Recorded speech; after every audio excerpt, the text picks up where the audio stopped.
Juízes, capítulo 20.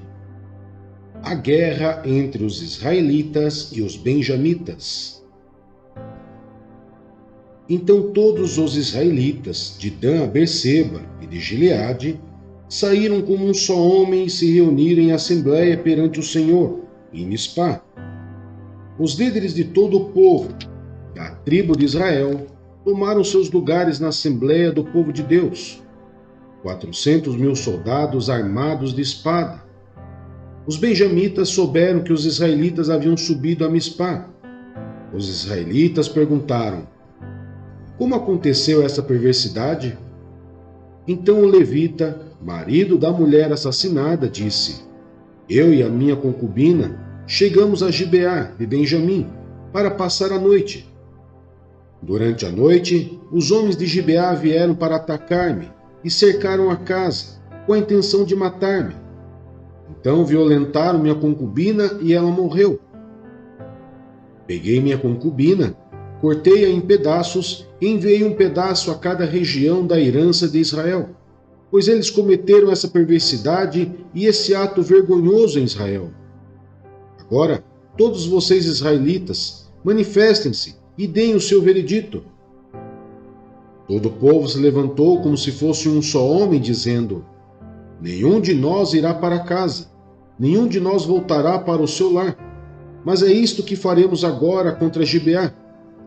Separaremos por sorteio de todas as tribos de Israel, de cada 100 homens, 10, de cada 1.000 homens, 100, de cada 10.000 homens, 1.000, para conseguirem provisões para o exército poder chegar a Gibeá, de Benjamim, e dar a eles o que merecem por esse ato vergonhoso cometido em Israel.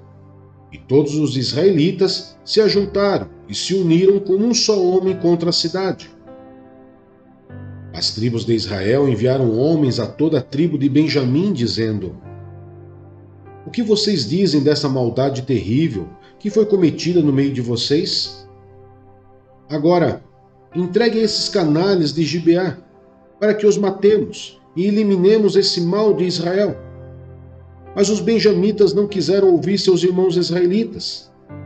Vindos de suas cidades, reuniram-se em Gibeá para lutar contra os israelitas. Naquele dia, os benjamitas mobilizaram 26.000 homens armados de espada que vieram das suas cidades, além dos 700 melhores soldados que viviam em Gibeá. Dentre todos esses soldados, havia 700 canhotos, muito hábeis, e cada um deles podia atirar com a funda uma pedra num cabelo sem errar. Israel, sem os de Benjamim, convocou 400.000 homens armados de espada, todos eles homens de guerra. Os israelitas subiram a Betel e consultaram a Deus. Quem de nós irá lutar primeiro contra os benjamitas? Perguntaram. O Senhor respondeu: Judá irá primeiro. Na manhã seguinte, os israelitas se levantaram e armaram acampamento perto de Gibeá. Os homens de Israel saíram para lutar contra os benjamitas e tomaram posição de combate contra eles em Gibeá. Os benjamitas saíram de Gibeá e naquele dia mataram 22.000 israelitas no campo de batalha. Mas os homens de Israel procuraram animar-se uns aos outros e novamente ocuparam as mesmas posições do primeiro dia. Os israelitas subiram, choraram perante o Senhor até a tarde e consultaram o Senhor. Devemos atacar de novo os nossos irmãos benjamitas? O Senhor respondeu: vocês devem atacar. Então os israelitas avançaram contra os benjamitas no segundo dia. Dessa vez, quando os benjamitas saíram de Gibeá para enfrentá-los, derrubaram outros 18.000 israelitas, todos eles armados de espada. Então todos os israelitas subiram a Betel e ali se assentaram, chorando perante o Senhor. Naquele dia, jejuaram até a tarde e apresentaram holocaustos e ofertas de comunhão ao Senhor. E os israelitas consultaram o Senhor. Naqueles dias, a arca da aliança estava ali, e Finéias, filho de Eleazar, filho de Arão, ministrava perante ela. Perguntaram: sairemos de novo ou não para lutar contra os nossos irmãos benjamitas? O Senhor respondeu: Vão, pois amanhã eu os entregarei nas suas mãos. Então os israelitas armaram uma emboscada em torno de Gibeá. Avançaram contra os benjamitas no terceiro dia e tomaram posição contra Gibeá, como tinham feito antes. Os benjamitas saíram para enfrentá-los e foram atraídos para longe da cidade. Começaram a ferir alguns dos israelitas, como tinham feito antes, e uns 30 homens foram mortos em campo aberto e nas estradas, uma que vai para Betel e a outra que vai para Gibeá. Enquanto os benjamitas diziam: nós os derrotamos como antes, os israelitas diziam: vamos retirar-nos e atraí-los para longe da cidade, para as estradas. Todos os homens de Israel saíram dos seus lugares e ocuparam posição em Baal-Tamar. E a emboscada israelita atacou da sua posição a oeste de Gibeá. Então 10.000 dos melhores soldados de Israel iniciaram um ataque frontal contra Gibeá. O combate foi duro e os benjamitas não perceberam que a desgraça estava próxima deles. O Senhor derrotou Benjamim perante Israel, e naquele dia os israelitas feriram 25.100 benjamitas, todos armados de espada. Então os benjamitas viram que estavam derrotados. Os israelitas bateram em retirada diante de Benjamim, pois confiavam na emboscada que tinham preparado perto de Gibeá.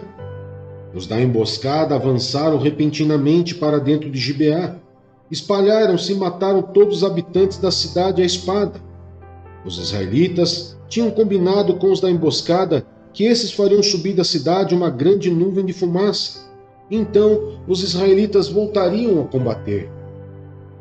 Os benjamitas tinham começado a ferir os israelitas, matando cerca de 30 deles, e disseram: nós os derrotamos como na primeira batalha. Mas, quando a coluna de fumaça começou a se levantar da cidade, os benjamitas se viraram e viram a fumaça subindo ao céu. Então os israelitas se voltaram contra eles, e os homens de Benjamim ficaram apavorados, pois perceberam que a sua desgraça havia chegado. Assim, fugiram da presença dos israelitas, tomando o caminho do deserto, mas não conseguiram escapar do combate. E os homens de Israel, que saíram das cidades, os mataram ali.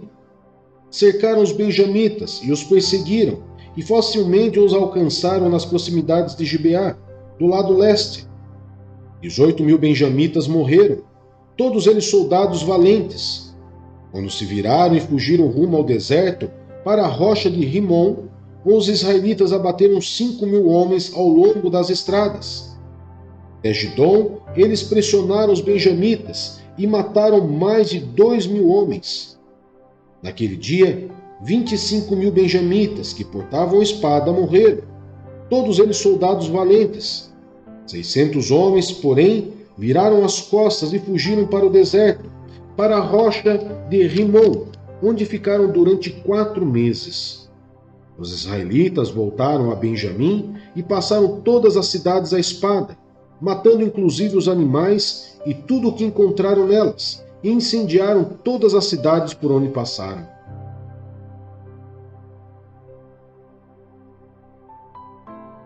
Jeremias, capítulo 34. Jeremias na prisão. Zedequias, filho de Josias, rei de Judá, foi designado rei por Nabucodonosor, rei da Babilônia. Ele reinou em lugar de Joaquim, filho de Jeoaquim. Nem ele, nem seus conselheiros, nem o povo da terra deram atenção às palavras que o Senhor tinha falado por meio do profeta Jeremias. O rei Zedequias, porém, mandou Jucal, filho de Selemias, e o sacerdote Sofonias, filho de Maaseias, ao profeta Jeremias, com esta mensagem: ore ao Senhor, ao nosso Deus, em nosso favor. Naquela época, Jeremias estava livre para circular entre o povo, pois ainda não tinha sido preso. Enquanto isso, o sacerdote do faraó tinha saído do Egito, e quando os babilônios que cercavam Jerusalém ouviram isso, retiraram o cerco. O Senhor dirigiu essa palavra ao profeta Jeremias: assim diz o Senhor, o Deus de Israel: Digam ao rei de Judá que os mandou para consultar-me. O exército do faraó, que saiu do Egito para vir ajudá-los, retornará à sua própria terra, ao Egito. Os babilônios voltarão e atacarão esta cidade. Eles a conquistarão e a destruirão a fogo. Assim diz o Senhor: não se enganem a si mesmos, dizendo: os babilônios certamente vão embora, porque eles não vão. Ainda que vocês derrotassem todo o exército babilônio que está atacando vocês, e só lhe restassem homens feridos em suas tendas, eles se levantariam e incendiariam esta cidade. Depois que o exército babilônio se retirou de Jerusalém, por causa do exército do faraó, Jeremias saiu da cidade para ir ao território de Benjamim, a fim de tomar posse da propriedade que tinha entre o povo daquele lugar. Mas quando chegou à porta de Benjamim, o capitão da guarda, cujo nome era Jerias, filho de Selemias, filho de Ananias, o prendeu e disse: você está desertando para o lado dos babilônios. Isso não é verdade, disse Jeremias. Não estou passando para o lado dos babilônios. Mas Jerias não quis ouvi-lo, e prendendo Jeremias, o levou aos líderes. Eles ficaram furiosos com Jeremias, espancaram-no e o prenderam na casa do secretário Jonatas, que tinha transformado numa prisão. Jeremias foi posto numa cela subterrânea da prisão, onde ficou por muito tempo. Então o rei mandou buscá-lo, e Jeremias foi trazido ao palácio. E secretamente o rei lhe perguntou: há alguma palavra da parte do Senhor? Ah, respondeu Jeremias, você será entregue nas mãos do rei da Babilônia. Então Jeremias disse ao rei Zedequias: que crime cometi contra você ou contra os seus conselheiros, ou contra este povo, para que você me mandasse para a prisão? Onde estão os seus profetas que lhes profetizaram? O rei da Babilônia não atacará nem a você nem a esta terra? Mas agora, ó rei, meu senhor, escute-me por favor. Permita-me apresentar-lhe a minha súplica. Não me mande de volta à casa de Jonatas, o secretário, para que eu não morra ali. Então o rei Zedequias deu ordens para que Jeremias fosse colocado no pátio da guarda e que diariamente recebesse pão da rua dos padeiros, enquanto houvesse pão na cidade. Sim, Jeremias permaneceu no pátio da guarda.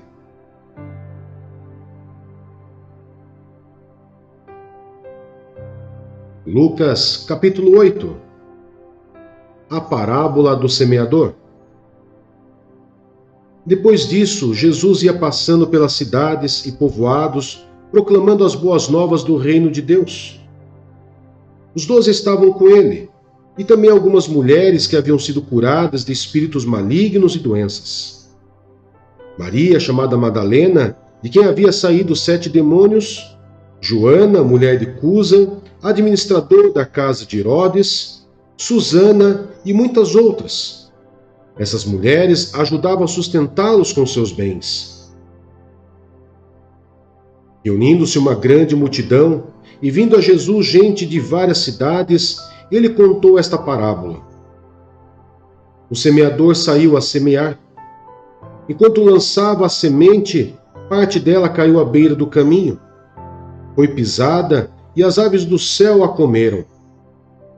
Parte dela caiu sobre pedras e quando germinou, as plantas secaram, porque não havia umidade. Outra parte caiu entre espinhos, que cresceram com ela e sufocaram as plantas. Outra ainda caiu em boa terra, cresceu e deu boa colheita, a 100 por 1. Tendo dito isto, exclamou: aquele que tem ouvidos para ouvir, ouça. Seus discípulos perguntaram-lhe o que significava aquela parábola.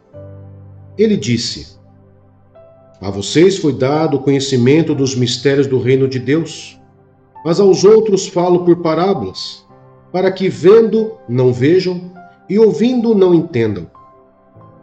Este é o significado da parábola.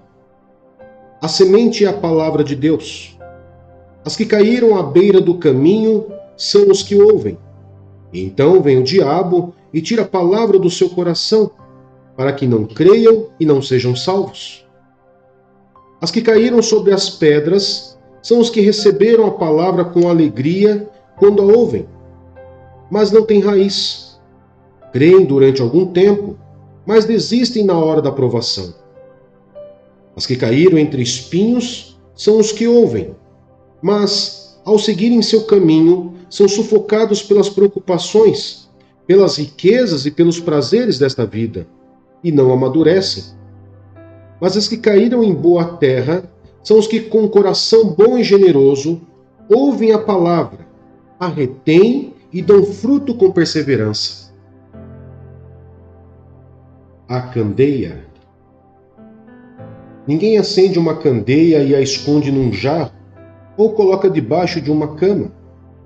Ao contrário, coloca-a num lugar apropriado, de modo que os que entram possam ver a luz. Porque não há nada oculto que não venha a ser revelado, e nada escondido que não venha a ser conhecido e trazido à luz. Portanto, considere atentamente como vocês estão ouvindo. A quem tiver, mais lhe será dado. De quem não tiver, até o que pensa que tem lhe será tirado. A mãe e os irmãos de Jesus. A mãe e os irmãos de Jesus foram vê-lo, mas não conseguiam aproximar-se dele, por causa da multidão. Alguém lhe disse: tua mãe e teus irmãos estão lá fora e querem ver-te. Ele lhe respondeu: minha mãe e meus irmãos são aqueles que ouvem a palavra de Deus e a praticam. Jesus acalma a tempestade. Certo dia, Jesus disse a seus discípulos: vamos para o outro lado do lago. Eles entraram no barco e partiram. Enquanto navegavam, ele adormeceu. Abateu-se sobre o lago um forte vendaval, de modo que o barco estava sendo inundado, e eles corriam grande perigo. Os discípulos foram acordá-lo, clamando: mestre, mestre, vamos morrer. Ele se levantou e repreendeu o vento e a violência das águas. Tudo se acalmou e ficou tranquilo. Onde está a sua fé? Perguntou ele a seus discípulos. Amedrontados e admirados, eles perguntaram uns aos outros: quem é este que até os ventos e as águas dá ordens, e eles lhe obedecem? A cura de um endemoniado. Navegaram para a região dos Gerazenos, que fica do outro lado do lago, frente à Galileia. Quando Jesus pisou em terra, foi ao encontro dele um endemoniado daquela cidade. Fazia muito tempo que aquele homem não usava roupas, nem vivia em casa alguma, mas nos sepulcros. Quando viu Jesus, gritou, prostrou-se aos seus pés e disse em alta voz: que queres comigo, Jesus, Filho do Deus Altíssimo? Rogo-te que não me atormentes. Pois Jesus havia ordenado que o espírito imundo saísse daquele homem. Muitas vezes ele tinha se apoderado dele. Mesmo com os pés e as mãos acorrentados e entregue aos cuidados de guardas, quebrava as correntes e era levado pelos demônios a lugares solitários. Jesus lhe perguntou: qual o seu nome? Legião, respondeu ele, porque muitos demônios haviam entrado nele, e imploravam-lhe que não os mandasse para o abismo. Uma grande manada de porcos estava pastando naquela colina. Os demônios imploraram a Jesus que lhes permitisse entrar neles, e Jesus lhes deu permissão. Saindo do homem, os demônios entraram nos porcos, e toda a manada atirou-se precipício abaixo em direção ao lago e se afogou. Vendo o que acontecera, os que cuidavam dos porcos fugiram e contaram esses fatos na cidade e nos campos. E o povo foi ver o que havia acontecido. Quando se aproximaram de Jesus, viram que o homem de quem haviam saído os demônios estava assentado aos pés de Jesus, vestido e em perfeito juízo, e ficaram com medo. Os que o tinham visto contaram ao povo como o endemoniado fora curado. Então todo o povo da região dos Gerazenos suplicou a Jesus que se retirasse, porque estavam dominados pelo medo. Ele entrou no barco e regressou. O homem de quem haviam saído os demônios suplicava-lhe que o deixasse ir com ele. Mas Jesus o mandou embora, dizendo: volte para casa e conte o quanto Deus lhe fez. Assim o homem se foi e anunciou na cidade inteira o quanto Jesus tinha feito por ele. O poder de Jesus sobre a doença e a morte. Quando Jesus voltou, uma multidão o recebeu com alegria, pois todos o esperavam. Então um homem chamado Jairo, dirigente da sinagoga, veio e prostrou-se aos pés de Jesus, implorando-lhe que fosse à sua casa, porque sua única filha, de cerca de 10 anos, estava à morte. Estando Jesus a caminho, a multidão o comprimia, e estava ali certa mulher que havia 12 anos vinha sofrendo de hemorragia e gastara tudo o que tinha com os médicos, mas ninguém pudera curá-la. Ela chegou por trás dele, tocou na borda de seu manto e imediatamente cessou sua hemorragia. Quem tocou em mim? Perguntou Jesus.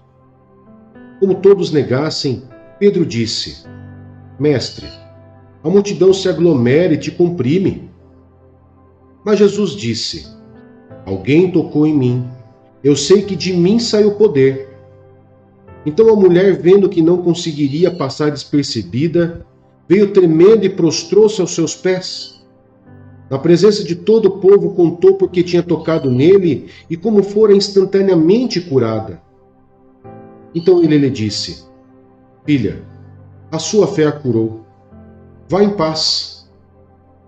Enquanto Jesus ainda estava falando, chegou alguém da casa de Jairo, o dirigente da sinagoga, e disse: Sua filha morreu. Não incomode mais o mestre. Ouvindo isso, Jesus disse a Jairo: Não tenha medo. Tão somente creia e ela será curada. Quando chegou à casa de Jairo, não deixou ninguém entrar com ele, exceto Pedro, João, Tiago e o pai e a mãe da criança. Enquanto isso, todo o povo estava se lamentando e chorando por ela. Não chorem, disse Jesus. Ela não está morta, mas dorme. Todos começaram a rir dele, pois sabiam que ela estava morta. Mas ele a tomou pela mão e disse: Menina, levante-se. O espírito dela voltou, e ela se levantou imediatamente. Então Jesus lhes ordenou que lhe dessem de comer. Os pais dela ficaram maravilhados, mas ele lhes ordenou que não contassem a ninguém o que tinha acontecido.